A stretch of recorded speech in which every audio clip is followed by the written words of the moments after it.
২০০৫ সালে দেশব্যাপী সিরিজ বোমা হামলার ঘটনায় লালমনিরহাটের মামলায় ২ জেএমবি সদস্যকে যাবজ্জীবন কারাদণ্ডের আদেশ দিয়েছে আদালত। একই সাথে অপর এক পলাতক আসামিকে ১০ বছরের সশ্রম কারাদণ্ড দেওয়া হয়।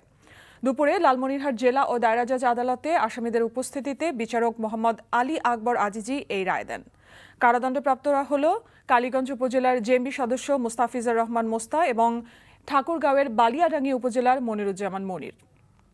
তবে ১০ বছর কারাদণ্ডপ্রাপ্ত হয় চাঁপাইনবাবগঞ্জের সাদিকুল। দণ্ডপ্রাপ্ত আসামিদের বিরুদ্ধে ২০০৫ সালে ১৭ আগস্ট লালমনিরহাট জেলা জজ আদালত ডিসি অফিস সহ গুরুত্বপূর্ণ স্থানে বোমা বিস্ফোরণের ঘটনার অপরাধ প্রমাণিত হয়েছে।